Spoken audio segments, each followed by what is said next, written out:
Namaste everyone. Have you been overthinking a lot lately?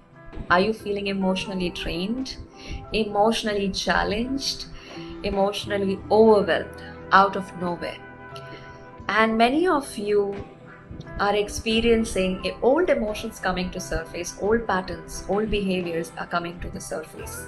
You're trying to curb it, you're trying to contain it, but you're not able to. Let me tell you, you're not alone.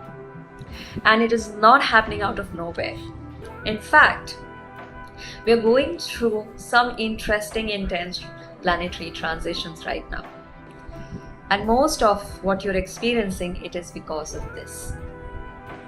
One of the major transition is happening on 2nd of June, wherein Jupiter is moving into its exaltation stage in Cancer. It is a very positive transition, but any change is overwhelming. Okay, so this what you're experiencing is mostly because of the transitions that are happening.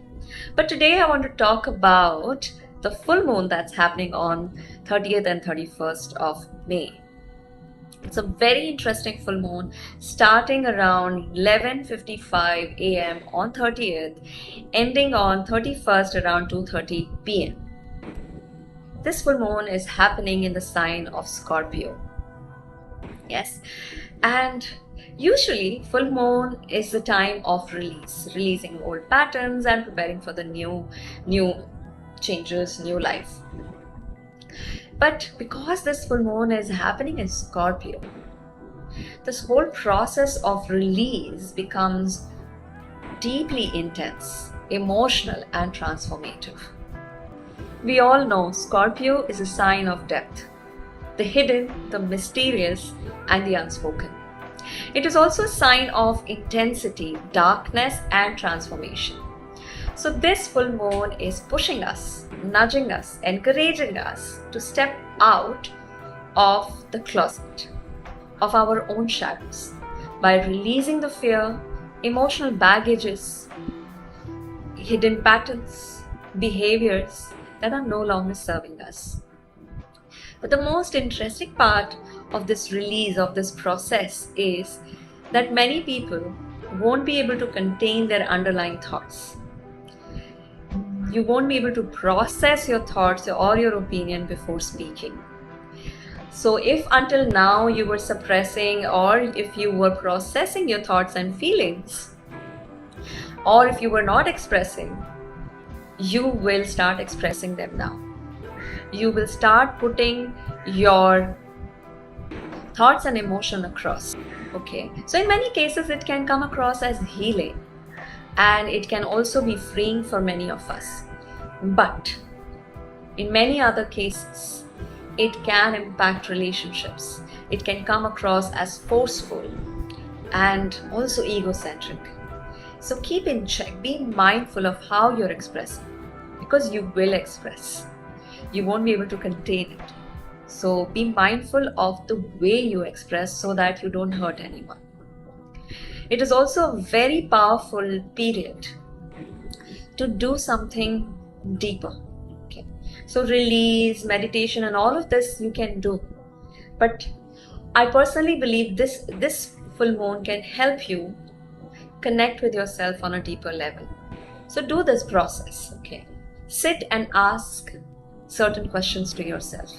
What questions? So ask yourself, what am I still attached to? Which emotions am I not able to process?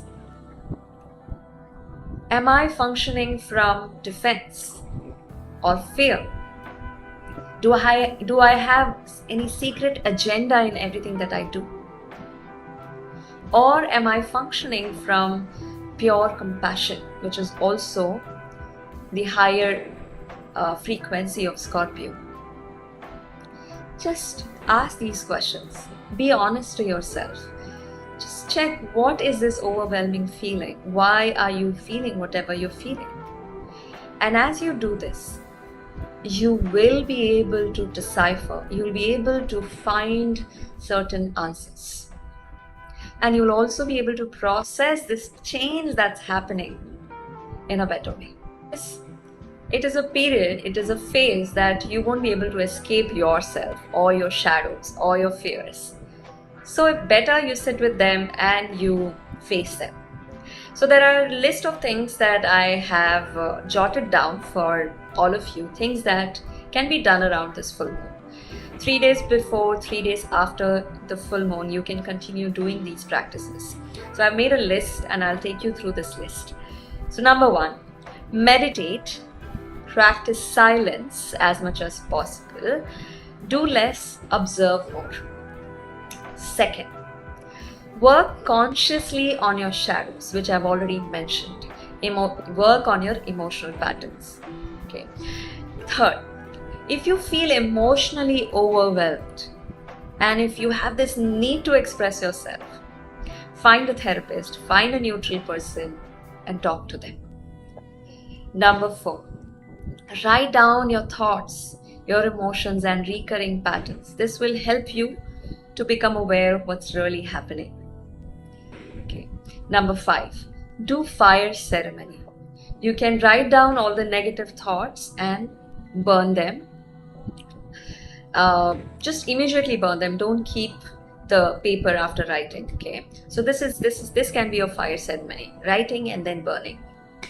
Number 6, lead a sattvic life. I've been saying this again and again. I've been sharing this in my workshops and classes that I do. Lead a sattvic life just for another week.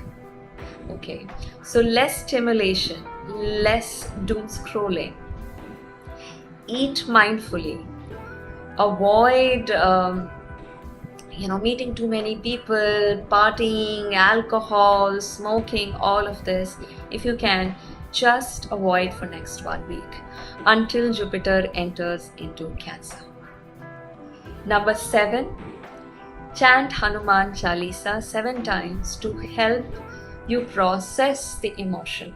If it is too much for you, too overwhelming for you, Hanuman Chalisa can help you to process what's happening. Okay? And it can also help you cultivate inner courage and utilize this period to actually bring the change, to bring that shift that you've been waiting for. So this full moon may feel heavy and intense for many of us, but it is deeply cleansing. And sometimes darkness has to come to the surface, not to punish us, but to be acknowledged, to be seen, to be understood, and then finally be released. So this time, don't ignore your shadows. Acknowledge them, see them, hear them, embrace them, and then free them and free yourself. All the best, take care. I'll be coming up with a forecast for second half of 2026, which is a very interesting period. And please stay tuned. I'll see you soon. Take care.